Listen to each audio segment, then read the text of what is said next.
Hi everyone and welcome, and today is Christmas pudding day. So it takes 2 days to make this baby. The first day you're going to soak all those dried fruits overnight. So that's what we're just going to do now. So I have raisins here. I have 375 grams now. Okay, I'm doubling here, but I'm telling you how to do this singularly. And singularly you can make two normal size plum puddings. Does that make sense? So I'm going to tell you what the amount of ingredients you need for just two. Okay, so I have 375 grams of raisins in here. Before I go any further, I've already grated the zest of 2 lemons and 1 orange in here, and I have the other one here, so I should just crack on. I just wanted to show you how to do that with a grater. You want to get a really fine grate on your orange, and you want to make sure that you only go down that far. You don't want to go too far to where it gets white, because then that's kind of the bitter side of the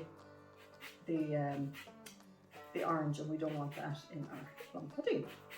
So the thing about plum puddings is you can tweak it to suit yourself. If you have somebody in the house that's allergic to nuts or just doesn't like nuts, leave them out. It's fine. I tend to put extra nuts in mine because I just love that crunch of a flaked almond in the bite of my plum pudding.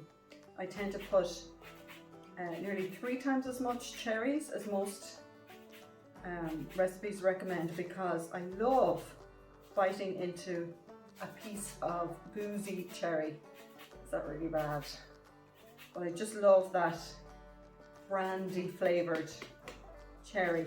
Now that's enough for that. So I'm going to scrape off the end there. If you guys haven't got one of these, I really highly recommend them. Microplane grater.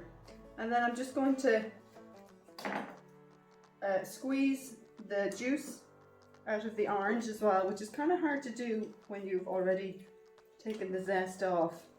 It kind of breaks up on you a lot, but don't worry about that, it'll be fine. And I've also already done my lemons. So for this recipe you need 1 orange and 1 lemon, the rind, which is the zest, and the juice. And what I've done is I have put my my lemons, you know, these guys here, I've just popped them into my dishwasher because they freshen up your dishwasher and give it a nice lemony smell for one rinse. Okay, so that's all of the orange and lemon. I have an itchy nose. What does that mean? And I'll pop these over here. Look at this, itchynose.com. So now back to the fruit. I have 375 grams of raisins in there, 375 grams of sultanas, 375 grams of currants, which are much smaller, and I have 130 grams of mixed peel, which is underneath here, and I've doubled the amount. I have 260 grams of cherries, because I love cherries. If you're not a lover of cherries, you can either leave them out or just use half that amount. Now, some people cut the cherries in half at this stage. I don't, because I just love that bite of the cherry. So I'm going to stir these all up. Just give my hands a quick rinse here. Stir these all up, and then I add my liquid to it. And our liquid today is going to be stout. I'm using Guinness and some brandy. So I have 275 mils of stout here. But don't worry, I'll put all this up so you can, you don't have to worry about writing all this down now. And I have, oh gosh, I can't remember how much brandy. The recipe originally says for 4 tablespoons. This is more than 4 tablespoons, because the more brandy you can put in here, the better. And I usually end up putting even extra in. So I know by looking at it whether it's, and smelling it, whether there's enough brandy in there or not. I'm actually going to add another swig. So this is a 700 ml. I'm probably going to put half a bottle in here because we're so flahúlach. Flahúlach is an Irish word meaning generous, or you know, using up a lot. Or now that's just going to be fabulous. I know by it's really lovely and fruity. Grace, would you mind just popping the camera down here a little bit so people can see how much fruit I have in here? Can you see all the liquid in there? If you don't want to add that much brandy, you don't have to. Don't worry about it. So I'm going to let that sit overnight and come back and show you the rest of this tomorrow. So hi guys, it's now the next day and we have all our fruit here that has been soaked overnight. If you could smell this, it's absolutely delicious. And all the moisture has been absorbed into the fruit, and the fruit is all lovely and plumped up. It's like as if it's got a Botox injection. Anyway, the next thing I'm going to add is my brown sugar. And how much brown sugar have I got? I weighed everything last night so that I could do this really quickly today, and I forget all my measurements. 12 ounces of dark brown sugar. I'm not sure what that is in grams, but I will put it up there, okay? I have 6 ounces of self-raising flour, which isn't a lot really when you think of it. And I have 8 ounces of breadcrumbs, and my bowl is starting to get a bit full, isn't it? So probably. There was one year I made so many puddings to give away as presents that I used an old baby's bath, you know, the big, huge ones.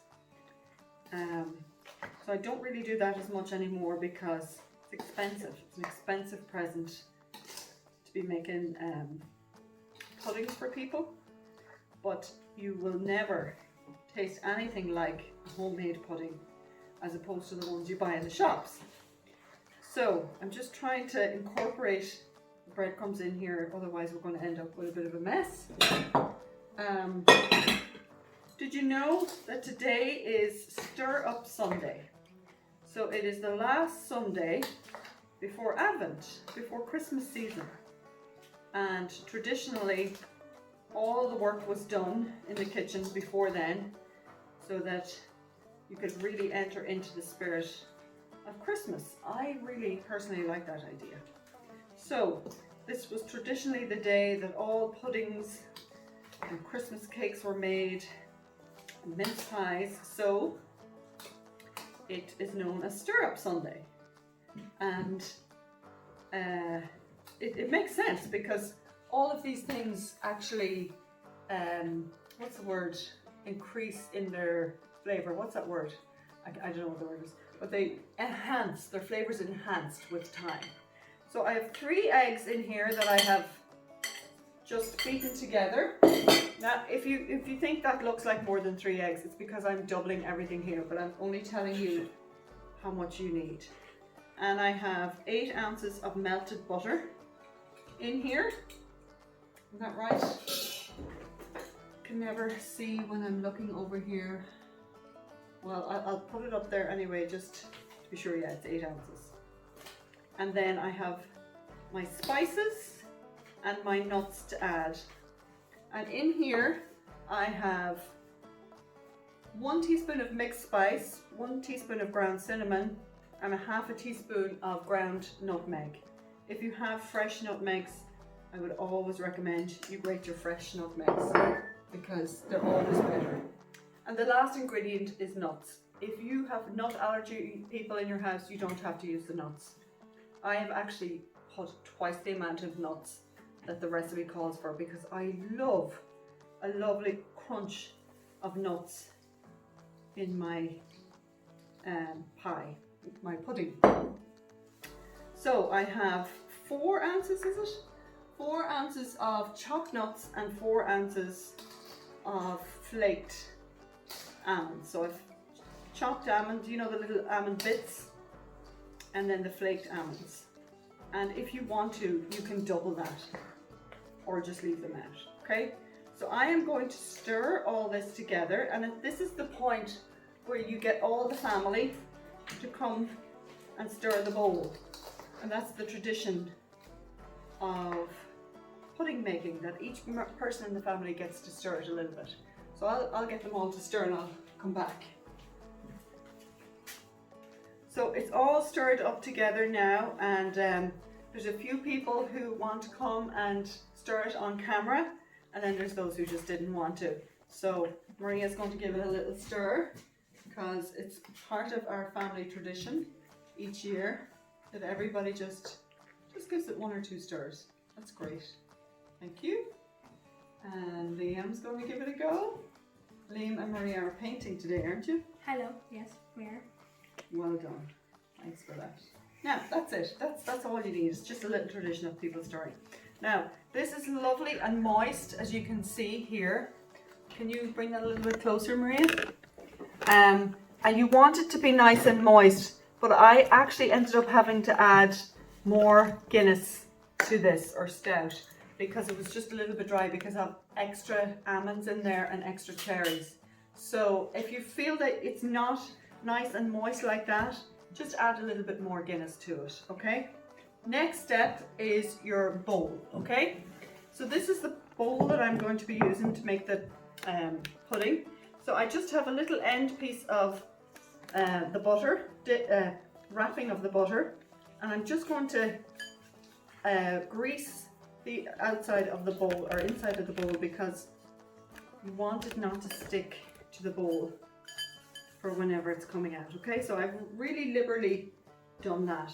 The next thing I've done is cut a tiny little piece of greaseproof paper, and that's going to sit on the bottom so that it'll just pop out when it's done.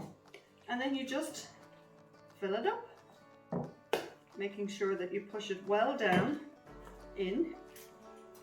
And I am going to get quite a few puddings out of this now that I see it. If you're using, like, this is quite a small pudding bowl here, so I'm just going to take a little bit out because it will expand a little bit in here, so you don't want to, I might even take another little bit out. You don't want to overfill it, and just pack it down to get all those air bubbles out. Just give a little shake like that, okay? And the next thing you want to do is the top, okay? So what I have here is I have some tin foil and some greaseproof paper, okay? And I'm basically going to grab the two and fold it over and flatten it out like that. Does that make sense? Just do it again to show you. Lift it up in the middle, fold it over and flatten it. And we're going to put it on top here so that there's room for expansion. And that'll allow for a little bit of expansion as the pudding starts to cook, okay? And then the last thing we need is our string and a piece of a scissors, actually.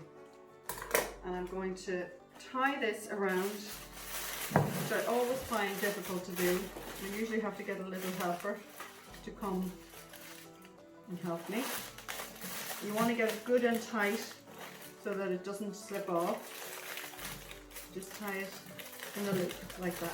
Some people bring the string across underneath, so you could tie it in a double knot like that, and then you can bring the string across over to this side and tie it in another knot over here, just butterfingers here, and just double knot it there like that. I hope you can see this. I hope I'm not too far away. And then you have your little handle for pulling your pudding in and out of the top. Okay, so just tidy that up by scrunching it all together like that. And here I have my pot, and I have a plate turned upside down, okay? And I have enough water then in here to cover the plate, up to the top of the plate. and you just pop your pudding in there like that, and then you get your lid, pop your lid on, and you want to make sure that the lid is secure, that you know, you're steaming this, so you want to make sure that your pudding bowl fits into your pot with the lid on without steam escaping. This is actually a little bit of I'm going to change it into a bigger pot because I know that that's just not fitting properly. You bring it to the boil, and then you turn it down and you simmer for 3.5 hours. Okay, it's quite a long time. If you have an aga like me, you can bring it to the boil, simmer it for about 10 minutes, and then pop it into your top left warming oven. Not your warming oven, your simmering oven, for maybe, you know, check it after 4 or 5 hours. Okay? And that's your pudding. That's how you make your Christmas pudding. On Christmas Day, when you take it out of the oven, you can either do one of two things. You could either empty it out of your bowl and wrap it up in clean greaseproof paper and tin foil, or you can leave it in here and just put a clean wrap on the top. You know, clean, fresh greaseproof paper and tin foil to keep it fresh. And then you can reboil it again on Christmas Day for about 2 hours. Does that make sense? If you're giving it away, sometimes I think it's nice to gift the pudding and wrap it up with nice wrapping paper. Anyway guys, that's Christmas pudding. I hope you get a chance to have a little bit of a stir up Sunday. God bless. Thanks for watching.